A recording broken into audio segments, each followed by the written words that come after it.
یہ اب وہ جو پولیٹیکل ڈائمینشن تھی نا جو میں نے آپ کو بتائی کہ یہ سارے گورے کے کنٹری تھے اور ایران بھی گورے کا کنٹری تھا، تو مڈل ایسٹ میں کوئی وار نہیں تھی آپس میں. ٹھیک ہے. مڈل ایسٹ کی پہلی وار کب ہوئی؟ مڈل ایسٹ کی پہلی وار ہوئی 1948 میں. کس کی ہوئی؟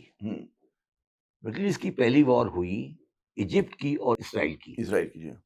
ایجپٹ کی اسرائیل کی یہ وار ہوئی اور وہ کنگ فاروق کے زمانے میں ہوئی، اور انہوں نے کوشش کی کہ وہ جا کر سوئس کراس کریں، اور انہوں نے شدید قسم کی شکست دے دی مصر کو. اتنی شدید شکست دے دی کہ اس شکست کی وجہ پر کنگ فاروق کو گھر جانا پڑا. فوجیوں نے کہا کہ ہماری اتنی بے عزتی ہوئی ہے کہ ہم نہیں برداشت کر سکتے، اور مصر میں نجیب آیا اور اس نے ریولوشن کر دی. یہ اسرائیل کی پہلی جنگ ہے. میں جو کہنے کی کوشش کر رہا تھا کہ فلسطینینز کے خلاف جو اسرائیلی گورنمنٹ بنی تھی ان کے لیے کبھی کسی نے جنگ نہیں کی. میں یہ آپ کو سمجھانے کی کوشش یہ کر رہا ہوں. جو جنگ کی تھی ایجپٹ نے اسرائیل سے وہ اپنی ٹیریٹری کے لیے کی تھی. جو جنگ کی تھی جارڈن نے وہ اپنی ٹیریٹری کے لیے کی تھی. فلسطینینز نے کبھی اسرائیل سے جنگ نہیں کی. وہ اپنے علاقے میں مظلوم تھے اور مظلوم ہے، آج بھی مظلوم ہے. فلسطینین کی کبھی کوئی آرمی بنی نہیں.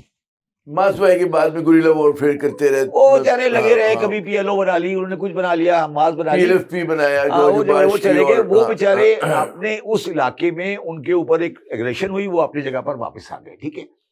تو یہ اسرائیلی اسٹیٹ بن گئی. اور اسرائیلی اسٹیٹ اچھا، اب یہاں پہ ایک اور چیز، اب آپ کو میں یہاں سے ایک اور چیز لکھتا ہوں. جب اسرائیلی اسٹیٹ بن گئی تو اسرائیلی اسٹیٹ باقی رہی، بن کے آئی on the basis of a very high network of spying, which is a part or almost a religion of the Israeli Zionist, which is called Mossad. ٹھیک ہے. وہ موساد تھا. موساد نے جو سب سے زیادہ، موساد کا سب سے بڑا شاگرد تھا جس نے موساد کو ایک کام دیا گیا کہ آپ یہ کام کریں، اور وہ کام تھا موساد نے کیا کنگ رضا پہلوی کے لیے ساوک بنانے کا. ساوک جو تھی ایران کی وہ موساد کی سبسیڈری کمپنی تھی.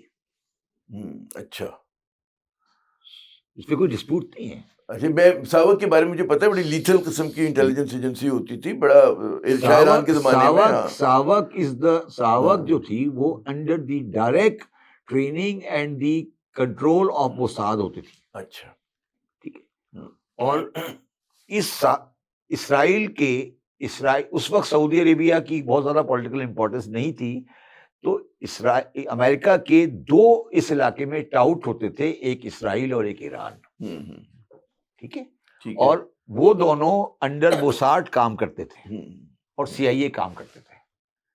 اور وہ اتنے اسٹرانگ تھے کہ شہنشاہ ایران کا ریکارڈڈ اسٹیٹمنٹ ہے پاکستان کے بارے میں کہ you don't need to develop navy because we are the protector of Persian Gulf and the Arabian سی.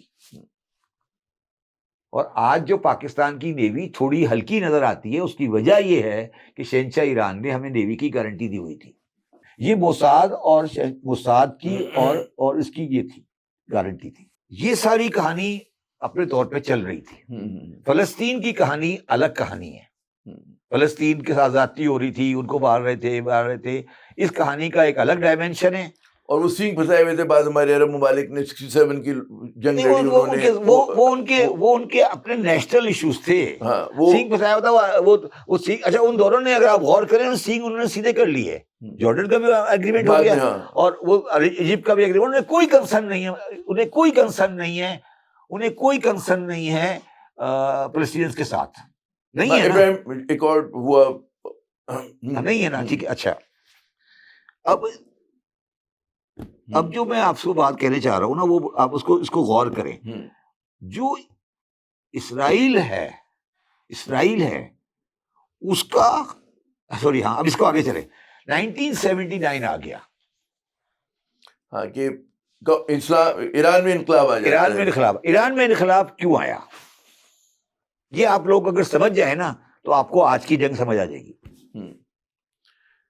آپ کے خیال میں کیوں آیا؟ 2-3 وجوہات تھیں, بتائیں. ہے نا. ایک تو مطلب ہے کہ ایلیٹ جو تھی بہت زیادہ جدیدیت کا شکار تھی, پرو ویسٹ سمجھا جاتا تھا, غربت بہت بڑھ چکی تھی. تو زمانے کے جو لبرل تھے, لیفٹسٹ تھے, مولوی تھے, سب جو تھے شاہ کو کیونکہ سمجھتے تھے کہ ادھر ٹاؤٹ آف امریکنس, وہ سارے کے سارے انہوں نے متحدہ محاذ بنایا, ان کے خلاف انقلاب برپا کیا. اس میں سارے لوگ تھے, سیکولر بھی تھے اور لبرل بھی تھے اور مولوی بھی تھے, مذہب پسند بھی تھے. مگر بعد میں پھر جب خمینی کا فیس آیا تو انہوں نے, جب انقلاب برپا ہو گیا تو انہوں نے باقی لبرلس کو اور سیکولر اور کمیونسٹوں کو انہوں نے دو پارٹی جیسے بڑی فعال تھی ان کو پٹائی وٹائی کر کے. اچھا, یہ آپ کی بات پارشلی, یہ بات پارٹلی ٹرو ہے. ہاں پارٹلی ٹرو ہے. ایران کا انقلاب آیا because of the operation by SAVAK. جبر بہت تھا ان کا. آپ کبھی آپ ایک پروگرام کریں میرے ساتھ, میں وہ کتابیں لے کر آؤں گا جو ایرانی میڈیا نے لکھی ہیں, ایرانی نے لکھی ہیں ساوک کی آپریشن کے بارے میں. شاہ تو ایک صرف سمبل تھا. ساوک اور موساد ایران میں ہیومن رائٹس کے ایشو پہ اور میٹر میں اتنے ڈیپ چلے گئے تھے کہ آپ عام آدمی اس کو امیجن ہی نہیں کر سکتا. اور آج بھی, ابھی میں آپ کے آگے پروگرام بتاؤں گا, آج بھی سپریم لیڈر کی مرڈر کی وجہ ساوک اور موساد کی کانسپریسی ہے. سب کو پتا ہے کہ یہ جو اسپائنگ ہوئی ہے وہ ساوک نے کرائی ہے اور موساد نے کرائی ہے. تو ایران میں ریولوشن کا کوئی تعلق خمینی صاحب کی ذات سے نہیں ہے.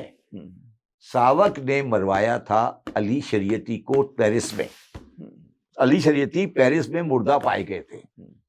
علی بہت انٹلیکچولی بہت بڑے آدمی تھے, انٹلیکچولی بڑے آدمی نہیں تھے, یہ غلط فہمی ہے لوگوں کی. ان کی کتابیں تو بھائی نہیں, کتابیں الگ ہیں. میں نے آپ کو ایک پروگرام میں, آپ کے پروگرام میں کہا تھا کہ علی شریعتی نے ایک انسٹیٹیوشن قائم کیا تھا جس کا نام تھا حسینیہ ارشاد. وہ ایک سینٹر تھے جو ہر ایران کے شہر میں ہوتے تھے, اور ان کا کانسیپٹ یہ تھا کہ سرخ شیعت بنائی جائے اگینسٹ سیاہ شیعت. سرخ شیعت کا مطلب یہ ہے کہ شیعت از اے پروگریسو مذہب, رونے پیٹنے کا جو شیعوں نے کنسیپٹ بنایا ہوا اس کو سائڈ پہ کریں. تو علی شریعت نے پوری قوم تیار کی جو اینٹی ساوک تھی, اور ساوک نے مروا دیا علی شریعتی کو. اور اس کے علاوہ ساوک نے بے شمار لوگ مروائے انٹلیکچوئل ایران کے, اور ایرانی قوم ساوک کے اور موساد کے خلاف ہو گئی. اور خمینی صاحب بھی انہی لوگوں میں شامل ہیں جو اینٹی ساوک تھے. ٹھیک ہے. آج ایران اور اسرائیل کا جھگڑا نہ نیوکلیئر ہے, نہ اسرائیل کی ایگزسٹنس ہے, نہ سعودی عرب ہے, نہ یو اے ہے. وہ to dilute the emerging influence of Savak, which was coming to Iran. It had remained only 500 miles away from Iran when UAE accepted Israel, and Savak Mossad had a office in UAE. یہ ہے اس جنگ کی وجہ. اب آپ کو میں نے جو بات کی ہے نا, یہ آپ کو عام آدمی کو شاید آج سمجھ نہیں آیا میں کیا کہہ رہا ہوں. جو ساوک اور موساد تھی وہ اسرائیل بیٹھی تھی, اسرائیل میں بیٹھی تھی. اچھا میں اس کو اسرائیل میں بیٹھی تھی. وہ 2000 میل کا سفر کر کے دبئی آ گئی. وہ بہت اہم نقطہ آپ نے بتایا. اس کو ایک اور پیرائے میں لیا جا سکتا ہے میرے خیال میں. میں چاہوں گا وضاحت کیجیے. میرا ایک انالیسس بتا دوں. اس میں نہ کہیں اسلام ہے, نہ کہیں مذہب ہے, نہ اس میں کوئی وہ چیز ہے. یہ ایک جیو پولیٹیکل ایک لڑائی ہے, پولیٹیکل آئیڈیالوجیکل لڑائی ہے. For more updates, subscribe now and press bell icon.